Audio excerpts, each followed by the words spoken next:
Alors comme chaque année, le 10 mai en France, c'est la journée nationale de la commémoration de la mémoire de l'histoire de l'esclavage, de la traite et de ses abolitions. Le collectif Africa 50 et l'association Jeunesse, Art, Culture et Sport en Liberté que je préside organisent des événements autour de cette mémoire. Alors ces événements consistent dans un premier temps à une intervention en milieu scolaire, c'est-à-dire dans les collèges, dans les lycées, dans les écoles primaires et les universités, parce que la loi Taubira stipule bien qu'il faut apprendre la traite transatlantique aux étudiants et aux élèves. Donc c'est dans ce cadre que Lisa Aubray, l'ancienne conseillère de Barack Obama, professeure associée aux universités de Yaoundé au Cameroun et à l'université d'Arizona State University aux États-Unis, se déplace, nous rejoint, vient en France et nous faisons donc la tournée de ces établissements scolaires et aussi des conférences avec d'autres intervenants sont organisées pour le grand public. Alors cette année, nous avons démarré avec une conférence dont le thème était « Lutter, combattre et éradiquer les discriminations raciales en France et dans le monde ». C'était une table ronde à laquelle est associée une association partenaire, le MEMTI, qui venait de Tunisie. Cette action-là contribue à la citoyenneté des élèves. Donc pour nous, ça a été très important de convier donc Madame Lisa Aubray et puis le charisme du docteur Lisa Aubray. Nos élèves ont besoin de repères et elle fait partie de personnalités qui poussent nos élèves vers la réussite. Et donc au cours de cette semaine qui a duré 10 jours, nous avons donc pu mobiliser dans les différents établissements scolaires entre 300 et 400 enfants, près de 50 enseignants et professeurs. Et en ce qui concerne les conférences du grand public, nous avons mobilisé entre 300 et 400 personnes pour mener à bien cette semaine, cette dizaine qui s'est donc clôturée dans les salons de l'hôtel de ville, en présence du maire de Lyon, M. Gérard Collomb. Alors pourquoi est-ce qu'il est important d'intervenir dans les écoles? Parce que les dispositions de la loi Taubira, qui a été proclamée le 21 mai 2001, stipule que l'esclavage doit être enseigné dans les programmes scolaires. Alors c'est par l'intermédiaire d'une convention avec le rectorat de Lyon et l'association Jeunesse, Art, Culture et Sport en Liberté que Lisa Aubray intervient dans les collèges, comme je l'ai dit tout à l'heure, dans les collèges, les lycées et les écoles primaires autour de 4 objectifs. Le premier objectif, c'est un objectif pédagogique et éducatif qui consiste à utiliser l'anglais comme une langue européenne, prendre conscience du rôle de l'ADN pour retrouver ses racines, connaître l'histoire de l'humanité, une partie obscure de l'humanité qui est la traite et l'esclavage. Au niveau citoyen, c'est le devoir de mémoire. Parmi les devoirs d'un député, il y a le devoir de mémoire. Et le devoir de mémoire, c'est d'essayer de transmettre, pas simplement des choses qui sont figées dans le passé, mais des choses qui permettent d'élaborer un mieux vivre ensemble demain. Et quand on voit Lisa Aubray à Villeurbanne parler aux enfants, comme moi-même, j'interviens pour essayer d'expliquer pourquoi il est important de lutter contre la différence raciale, la ségrégation, la discrimination, voire le sexisme, c'est pour leur dire que c'est chez eux qu'est la clé. C'est chacun d'entre eux, chacun de ces enfants qui fera évoluer son esprit critique, qui fera évoluer sa perception du monde, qui a priori au départ n'est pas dans le conflit avec l'autre qui n'a pas la même couleur d'yeux, de peau ou de cheveux. Et donc, je crois qu'il est essentiel pour les hommes et les femmes politiques, et évidemment pour tous les gens de l'éducation, d'apporter cette contradiction, cet esprit critique pour changer les choses. Parce qu'on ne changera pas des milliers d'années, parce qu'on peut parler de milliers d'années, d'a priori, par un coup de baguette magique. Mais par contre, on voit que petit à petit, on fait, par petits pas, on fait progresser la société. Actuellement, en 4e, les élèves ont un enseignement sur l'esclavage, mais cet enseignement n'est pas encore, on va dire, à la hauteur de ce qu'on peut attendre. Alors, il est aussi important de dire que l'esclavage qui est enseigné dans les programmes ne se limite qu'au commerce triangulaire. Et ce qu'il faudrait vraiment, c'est tout le côté humain, c'est toute cette maltraitance, c'est toute cette traite qu'il faut que les élèves sachent.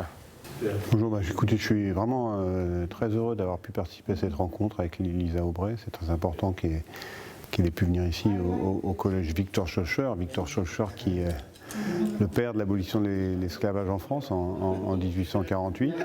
Je crois que son témoignage, ses recherches sont fondamentales. On a besoin effectivement de sensibiliser les élèves.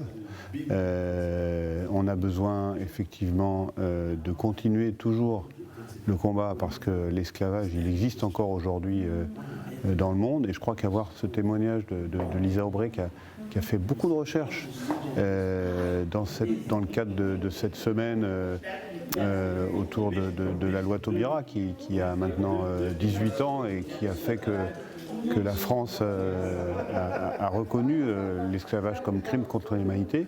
Je crois que c'est une belle opération. J'ai vu des élèves passionnés, sensibles, à l'écoute. Et tout ça est évidemment très important. Elle fait ça avec passion, elle fait le tour des collèges, et ça c'était assez formidable. Il nous semble important de pouvoir éduquer les enfants, les jeunes et les moins jeunes sur le devoir de mémoire en termes d'abolition de l'esclavage, mais aussi sur la traite. Et la ville de Vaux-en-Velin organise depuis plusieurs décennies plusieurs manifestations sur la ville en destination de plusieurs publics. Alors, Menti est une association tunisienne. Menti qui veut dire mon rêve, c'est un rêve d'égalité, de justice, dans une Tunisie nouvelle, on va dire, après la Révolution. Menti est né en 2013 pour revendiquer justement l'égalité de tous les Tunisiens et notamment des Tunisiens noirs qu'on n'a pas beaucoup vu durant la Révolution. Africa 50, on s'est connus il y a quelques mois de là, quand il s'agissait justement du 23 janvier en Tunisie, le 23 janvier 1846, et la première date de l'abolition de l'esclavage. Et nous travaillons tous sur la mémoire, cette mémoire que nos enfants doivent connaître, qui ne doit pas être oubliée, celle de l'esclavage, non seulement pour ne pas oublier les douleurs, mais surtout pour pouvoir avancer. Pour pouvoir avancer, il faut absolument connaître son histoire, sinon on ne peut pas continuer comme ça. C'est ce qui fait qu'Africa 50 et Menti se sont ralliés un petit peu pour rassembler toutes les mémoires d'esclavage. Nous avons un grand travail à faire, notamment sur la mémoire de la transsaharienne. On parle beaucoup de la transatlantique, c'est-à-dire de l'esclavage au niveau de la transatlantique, mais pas de la mémoire transsaharienne. Et je pense que ce sera notre prochain sujet, c'est de faire revivre un petit peu cette mémoire de la traite transsaharienne pour pouvoir mettre ça aussi dans les livres, que nos enfants l'apprennent, que nos enfants le sachent. Il est aussi important de voir que nous étions présents sur pas mal d'établissements scolaires de la métropole et aussi de la région Auvergne-Rhône-Alpes avec des lycées, avec le collège Nelson Mandela à Pont-de-Claix qui s'est terminé par une réception de Lisa Aubray par monsieur Christophe Ferrari, le président de la métropole de Grenoble et maire de Pont-de-Claix. Dans l'ensemble, nous sommes très satisfaits. Les députés élus à l'Assemblée nationale en France qui étaient présents. On a eu Bruno Bonnel, député de Villeurbanne, qui est venu au collège du Tonkin pour expliquer comment on peut transférer une loi dans la vie de tous les jours par rapport aux valeurs de vivre ensemble. Nous avons eu aussi M. Hubert Julien Laferrière, le député de la 4e circonscription du Rhône, qui est intervenu dans le même cas, avec les mêmes objectifs au collège Victor Schœlcher, dans le 9e arrondissement de Lyon. Et pas mal d'élus se sont engagés derrière cette loi. Jean-Paul Bray, le maire de Villeurbanne, lors du voilage de la stèle au Parc des droits de l'homme. On est une ville qui est très en pointe sur tout ce qui est les discriminations. Donc les discriminations à l'origine en font partie. Elles ne sont pas les seules, hein. Il y a aussi des discriminations de sexe, il y a des discriminations à l'âge, il y a des discriminations de différentes natures, mais celles qui sont liées aux origines ethniques sont quand même souvent très présentes.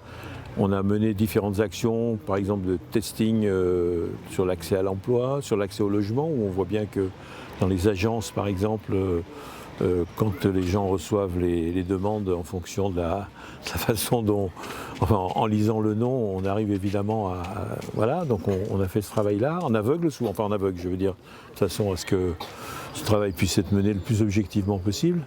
Et donc on mène un certain nombre d'actions dans ce domaine-là. On ne se contente pas, si vous voulez, d'une charte de bonnes intentions par rapport aux discriminations, mais on essaye de lutter contre. Et la façon de lutter contre, d'ailleurs la plus simple, c'est toujours le rappel à la loi, parce que la loi française interdit la discrimination. Donc il n'y a pas besoin d'avoir des chartes de bonnes intentions. Il vaut mieux simplement appliquer la loi, mais il faut l'appliquer parce que chacun peut discriminer sans s'en rendre compte. On pense que l'esclavage est terminé et il n'y a pas si longtemps, on a eu des images qui nous sont revenues de ce qui s'est passé en Libye avec les migrants. Donc ce n'est pas pour oublier ce qui se passe avec l'esclavage. Donc c'est l'occasion de rappeler tous les jours que la liberté et la dignité humaine sont partie constituante de l'intégrité de l'être humain.